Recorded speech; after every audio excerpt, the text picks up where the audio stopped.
À la fin de cette capsule, vous serez en mesure de définir les concepts principaux de l'approche Six Sigma, de définir les différentes ceintures du Six Sigma ainsi que le rôle de chacune de celles-ci, et de définir les grandes étapes de l'approche DMAIC.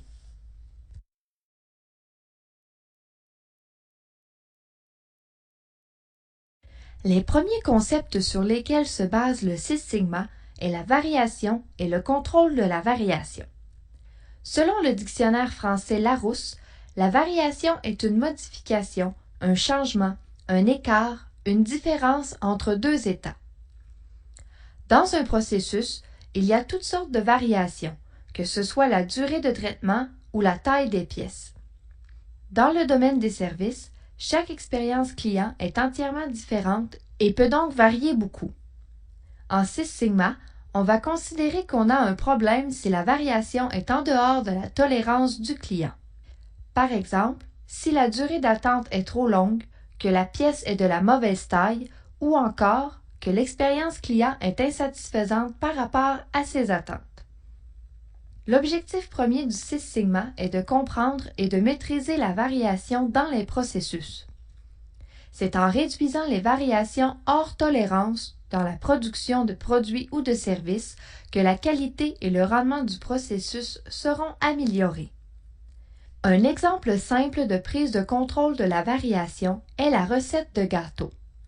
S'il est possible de modifier les ingrédients, que ceux-ci sont dosés approximativement, que chacun utilise une séquence différente pour mélanger les ingrédients, que des moules différents sont utilisés et qu'on ne porte attention ni à la température ni au temps de cuisson, les résultats obtenus seront très différents. Un certain nombre de gâteaux vont être réussis, mais d'autres seront ratés parce qu'ils seront trop salés ou un peu trop brûlés. Par contre, si on mesure correctement et précisément les quantités des mêmes ingrédients, que l'on suit à chaque fois le même processus de préparation, que l'on utilise le même moule et que la température et le temps de cuisson sont toujours les mêmes, on aura un gâteau réussi et semblable à chaque fois. C'est ce qu'on appelle contrôler la variation. Le Six Sigma n'est cependant pas uniquement la capacité de faire des gâteaux semblables. Le Six Sigma, c'est d'apprendre suffisamment sur notre processus pour stabiliser ce qui doit être constant, la base de la recette, mais aussi de comprendre les interactions entre les éléments qui doivent changer, comme les ingrédients complémentaires et les formes de moule, pour pouvoir ajuster la température et le temps de cuisson pour réussir le bon gâteau pour chaque client à tout coup. C'est ce qu'on appelle maîtriser la variation. Deux autres concepts importants à maîtriser en Six Sigma sont le sigma et le niveau sigma. Six Sigma réfère à six écarts-types. La lettre grecque est un caractère communément utilisé en statistique pour désigner l'écart-type, soit une mesure de la variation. Sans entrer dans les détails pour l'instant, en Six Sigma, il y a un ensemble d'indicateurs pour nous donner des renseignements sur le niveau de maîtrise de nos processus. Le niveau sigma en est un. Plus le niveau sigma est élevé, plus on est en contrôle de notre processus. Un processus de niveau 6 sigma est un processus en total contrôle, d'où le nom de l'approche. On dira que le niveau sigma est un indicateur de ce qu'on appelle la capacité du processus. Cette capacité représente la proportion de ce que l'on produit qui répond aux attentes du client.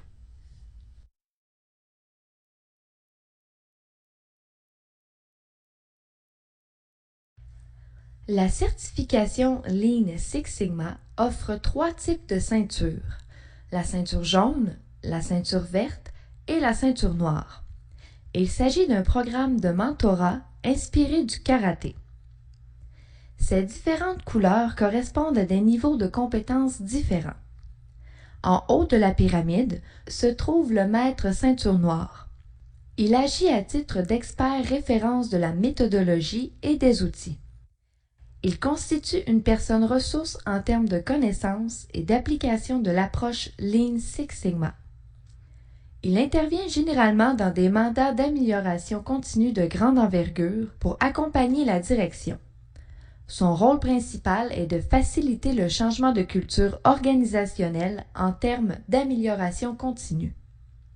Le maître ceinture noire est également chargé de former et coacher les ceintures noires Lean Six Sigma. Les ceintures noires agissent au sein de projets d'amélioration à titre d'experts et de support pour la mise en place de la méthodologie et de l'utilisation des outils. Leur intervention touche autant les aspects théoriques que pratiques et techniques. Les ceintures noires interviennent généralement au sein de 5 à 8 projets DMAIC par année. Elles sont également responsables de former et de coacher les ceintures vertes et jaunes.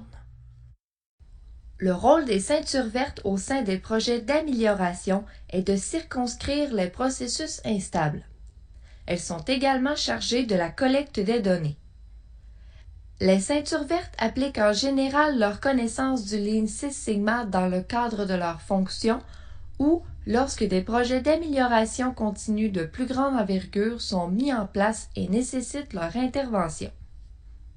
Au sein de ces projets, les ceintures jaunes, quant à elles, jouent un rôle de support opérationnel auprès des ceintures vertes pour la mise en place de la démarche et pour la collecte des données. Elles répondent également à toute demande de la part de la ceinture noire. De la même façon, les ceintures vertes offrent leur support auprès des ceintures noires et des maîtres ceintures noires.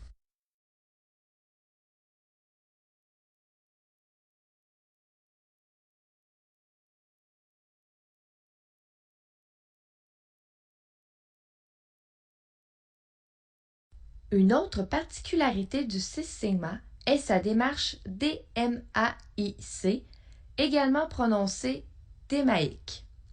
C'est cette démarche qui sera détaillée dans cette formation. Elle provient du Six Sigma, mais intègre plusieurs concepts et outils Lean. C'est pour cela qu'on parlera d'une formation Lean Six Sigma. Cette démarche consiste en un cycle de 5 étapes rigoureusement exécutées les unes après les autres.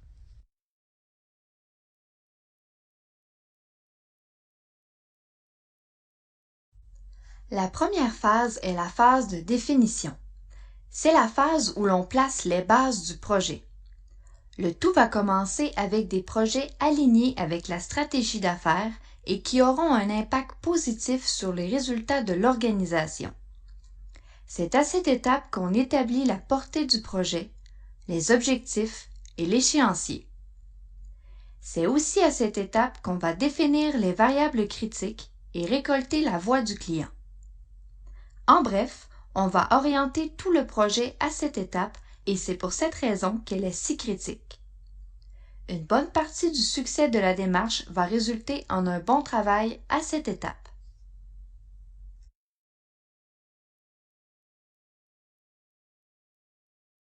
La deuxième étape est l'étape de mesure. On va établir le niveau de départ du processus et regarder la situation en face sans complaisance. On va également s'intéresser à notre système de mesure lui-même. Nous allons en questionner la fiabilité et les biais. Cette étape vise essentiellement à passer des perceptions aux faits.